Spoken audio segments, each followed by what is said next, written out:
Welcome everyone to the Ask an Architect show. Here with me today, Dennis Ward. Really glad to have Dennis on the show. We worked together for a long time, and so I hope to get into some really cool topics and learn a little bit about Dennis's past, professionally and personally a little bit more. So Dennis, can you tell our audience real quick, maybe in 15, 20 seconds, where are you right now? What's your position and what are you up to? Well, I have a small firm in Florence, South Carolina, 14 people.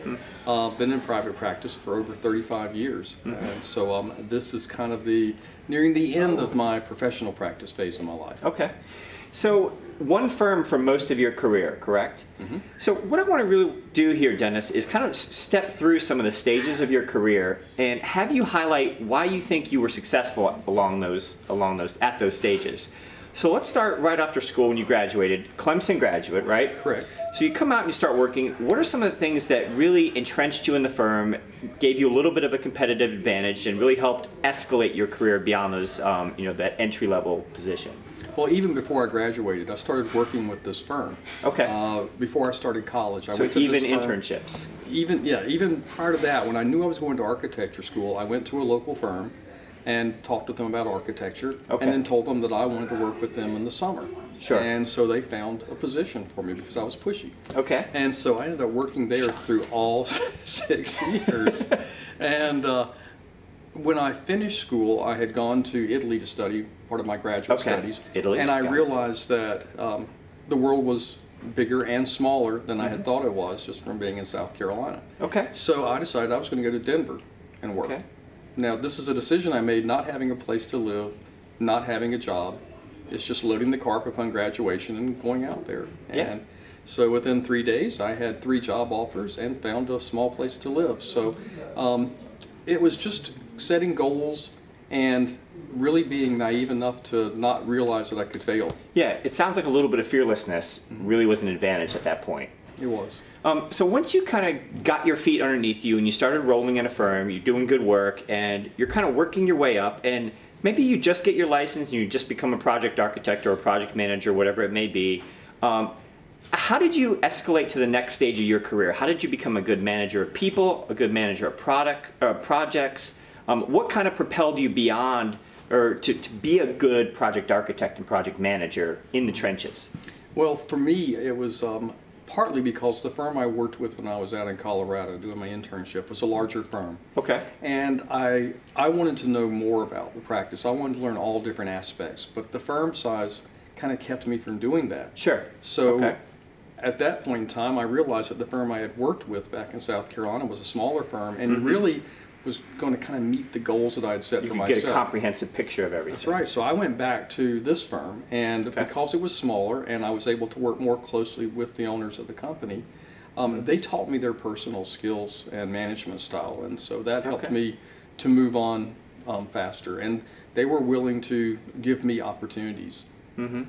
So we've heard that a lot on this show, that the personal elements and the human elements are sometimes the differentiator, that helps you go beyond the technical aspects that really, most architects already have. So what specifically in kind of the personal realm, whether it be psychological, philosophical, or just your own personal approach, really helped you become successful with clients and with other team members and with people you were supervising? What would you say? There were 2 things. First of all, I was told that you have to be able to listen. You have to be able to listen to your superiors, and you have to be able to listen to your clients. That's the first part before you start telling. So big ears. So because they're going to give you all the base information that you need to start moving forward with the project. And secondly, it was having a mentor that was as interested in my advancement as I was. And I had been told when I was finishing school that when you move into a firm, you need to find a mentor. A supervisor is going to help you with your experience, but a mentor is someone who can exchange information with you and help nurture you and help push you forward. So you're working at this firm, you've got a pretty successful practice kind of coming along. How do you transition to the principal spot? How do you escalate to that position? Did you, like in some cases, people have a relationship with a particular client. Sometimes they prove themselves internally. Sometimes it's a relationship with existing principals or a buy-in of some nature. What really kind of took you to the next level to become a principal of the firm and an owner? Well, it's a culmination of several things. Okay. First of all, I think I had shown them that I was able to carry the load. Sure. I had Okay. clients that were now coming to me. I was filling in for some of the senior partners that were looking to transition and weren't working as much. Okay. Interesting. I wanted a part of the company, so I kept pressuring for part of the Your company. desire. Yes, and so they offered an opportunity for me to start buying shares in the company. And then there was a point where I started to stagnate again. I wasn't having the control that I wanted. And so I decided that I was going to take a big step and leave the company and open my own firm. Okay. And I had some of the staff going with me. Okay. So when I made the announcement that I was going to leave, the principals went through the 7 stages of grief, and after the anger part was over with, they offered me enough stock to make me a senior partner. Interesting. So you had gotten to the point where you had leverage. Correct. And that leverage, while it may sound like a bad thing, leverage actually means you had relationships with clients that were successful, you had relationships with your peers and those that you supervised. So by essentially being a great employee and by being a great architect, you created all these great things that position you to then be an owner, whether it was your own place or elevation within your firm. Correct, and there are 2 parts to that. First of all, you can't be threatening when you try to Sure. to let someone know what you want and how you'd like to achieve it. You have to show your value to them and make them recognize your value. And secondly, you have to have a backup plan. Plan B. That's right. Plan B is often more important than Plan A. Absolutely. So you have an ownership stake in the company now. Now you're really probably charged with business development more than ever. So you probably have more interactions and more engagement with clients or potential clients. So how does one successfully attract clients? Is it some kind of cold marketing that you do? Is it relationships that currently exist? Is it word of mouth between clients that then spread? How does somebody who's an owner or trying to start their own company attract clients? Well, I see 3 things for me that Okay. worked. First of all was word of mouth, and that's Word from of mouth. satisfied clients. Okay. And we were always told that someone who's happy with what you do will tell a couple of people. Mm-hmm. Someone who's not happy with what you do will tell 10 or more. So always try Good to advice. leave your clients happy. Okay. Secondly, it was community involvement, being Okay. involved and volunteering within the community and having that recognition. Expanding that network. Absolutely. And then the third point for my particular firm is that we did work that required competition. Okay. And so it wasn't so much that we did physical competitions, but we submitted for work, and then Okay. you were shortlisted, and then it was the personal interview. And I've just always been able to do well in personal interviews, where some people clam Sure. up. I mean, I love getting up and speaking in front of people. I know that's Sure. hard to believe. But It is hard. Yeah. It is hard. That's just a constant theme that we continue to hear is that the architecture only gets you so far, or the design only gets you so far, that ultimately it's the relationships, it's the trust, it's the ability to work together. So, Dennis, now that you're at this position, you've been at the top of your firm for a while now. You've probably hired or seen a good number of people come through your firm, especially young folks graduating from college. So what would you say are some successful traits or characteristics that someone should exhibit in their first few years at a job?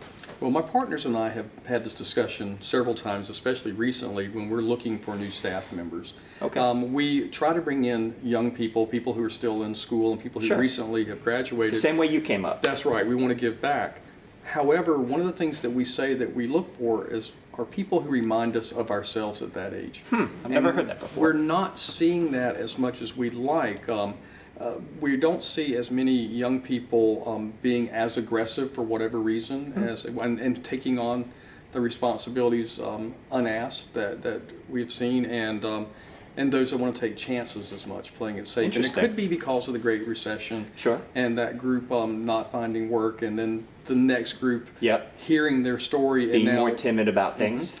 But someone asked me the other day about what would I look for on their resume. Well, I don't really look for that much on a resume, because a resume are selected items that someone puts on. Sure. So I want to have a personal interview with them and talk to them a little bit and just find out more about them and their personality. Yep. Because there's 3 things, once again, I give you 3s all the Yeah. time, that Let's go we think 3 is again. very important in being an architect and getting your ideas across.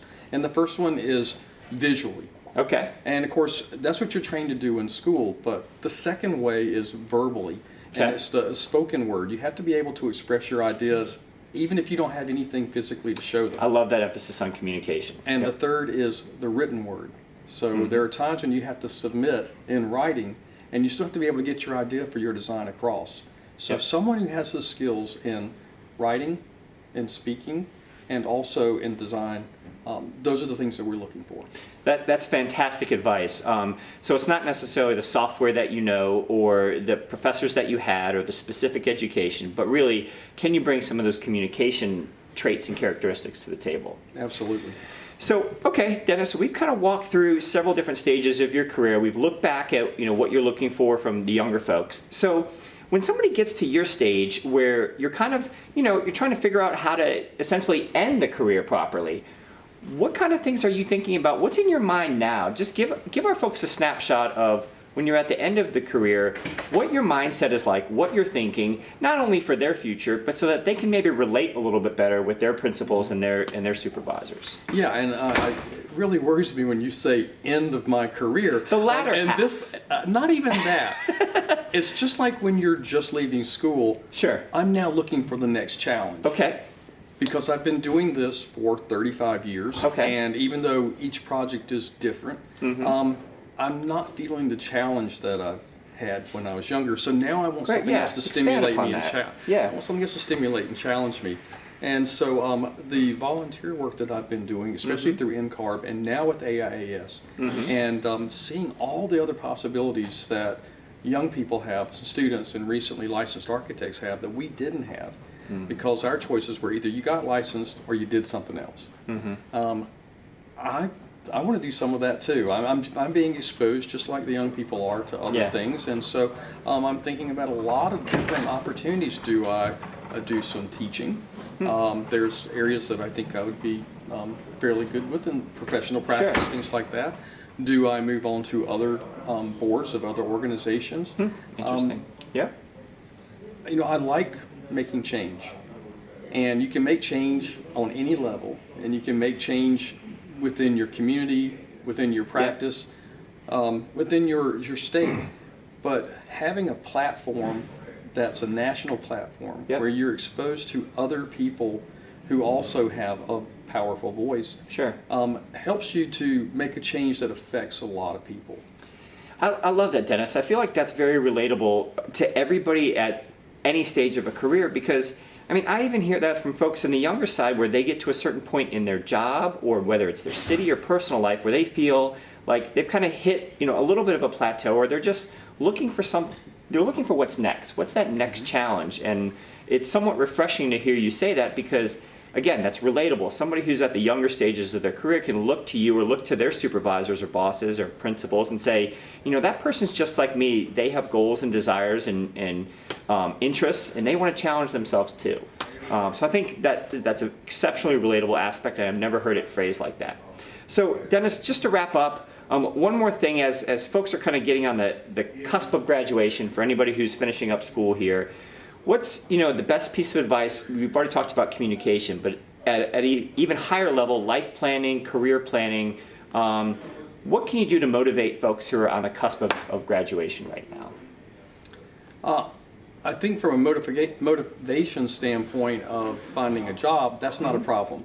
Because I think people are, that's on the because top of of their economy as well, and it's the top of their mind right now. Sure. This is what we need to do next. The next step is finding a job so we can move to the next stage. But motivating someone to give a little more is the difficult question. And so I'm surrounded by AIAS chapter members here through this organization, and these are people that you don't have to motivate. When we were talking with the board the other day, I said, if I could just take the whole board back to my office, we could just do anything. And so I think the young people today are getting the base that they need while they're in school. The programs all do an excellent job. But it's understanding that school is just the first step of your education. And your education is going to continue throughout your career, not just through the next few years of experience. And the architects like myself have to understand that we're also a part of education. And that once students leave school, it's not over. We now become the teachers. So the professors are handing the students off, the graduates off, to the practicing architects as the teacher, so we can continue their education. We gain too.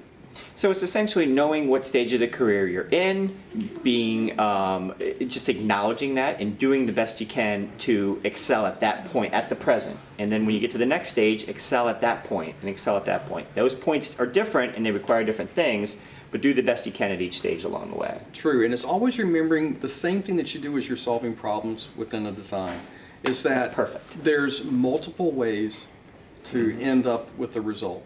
So if something doesn't happen on your career path exactly how you have planned it, remember there's another way to get there too. So don't be frustrated, don't give up, just try a different path. There's always a plan B, a plan C, and a plan D. Absolutely. We solve problems. This is what we do.